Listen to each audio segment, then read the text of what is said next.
with the City of Vancouver set to implement its Renewable City strategy that will see an end to all fossil fuel use in the city by 2050, residents are concerned that by replacing natural gas with hydroelectricity, it could yield results and pain similar to what residents in Ontario are facing with threefold increases to their electric bills.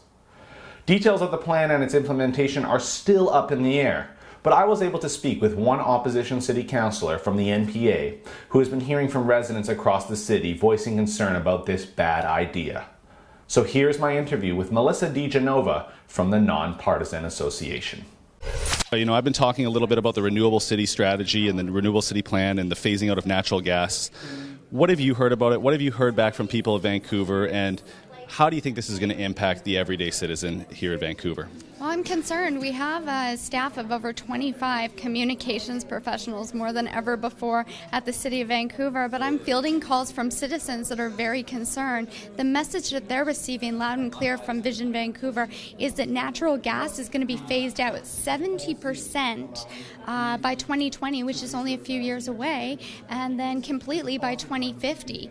And what I've heard from citizens of Vancouver, residents, is that they're concerned. I've heard from industry that they're concerned, the development industry is concerned, the restaurant industry is concerned. This is going to affect our economy. This is going to affect more than just the meal you receive at a restaurant, but certainly from individuals who are concerned that it will be very costly for them to replace their entire furnace system or phase out their gas home. However, or their gas stove.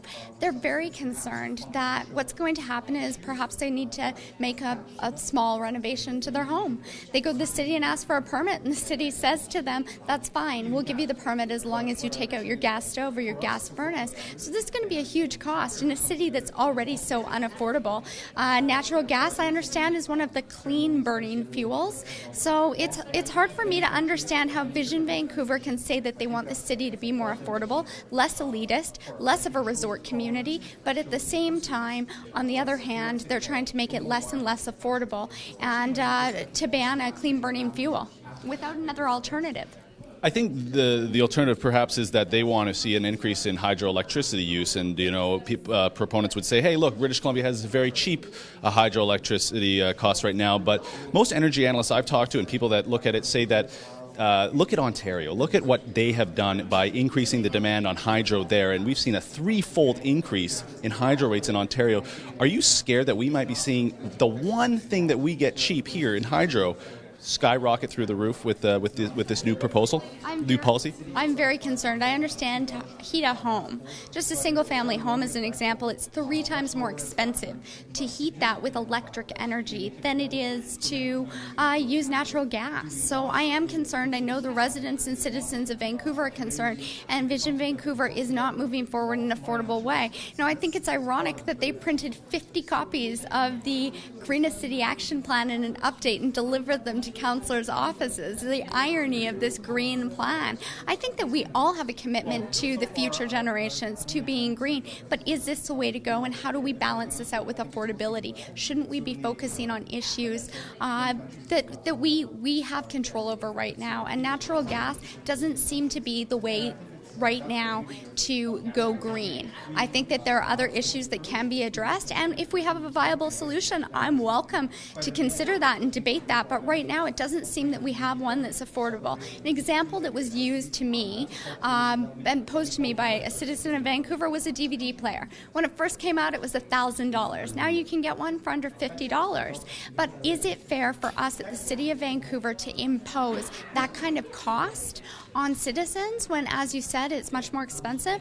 I'm concerned that we haven't done proper consultation on this, and Vision Vancouver is living in a bubble.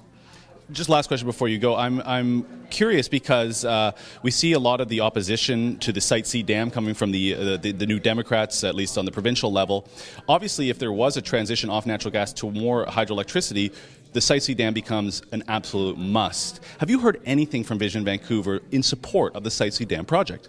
No, I haven't. But then again, I've heard many contradictions from Vision Vancouver, and I think that they try and skirt issues that may be controversial or that may make them look like hypocrites. I've heard from many people that they're concerned on one hand about affordability and homelessness, but on the other hand, they'll be green at all costs, even if it means I know that we had 100 more homeless people in the city of Vancouver last year, and the mayor promised to end homelessness by 2015. I get heckled by a number of the Vision City councillors who ask why I don't participate in the homeless count some years, and I tell them that I didn't know that we were supposed to have any more homeless people after they promised that they would solve that. So what I also understand is that we've spent $20,000 of the citizens of Vancouver taxpayers' money on a campaign Canada-wide to oppose the Trans Mountain.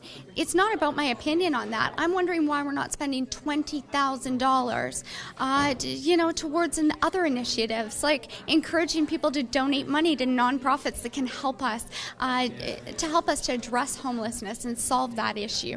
So I just think that Vision Vancouver is very backwards, and I think that they need to sit down with all of these communications professionals that they've hired and really get their priorities straight, because it seems like they're all over the map and they're contradicting themselves. They're going to make this city less affordable, less green, and ultimately we're going to see our economy suffer. We're not going to be a world-class city anymore if Vision keeps this up. All right, Melissa DiGenova, one of 3 NPA councillors on the Vancouver City Council in opposition to Vision Vancouver. For the Rebel.media, I'm Christopher Wilson.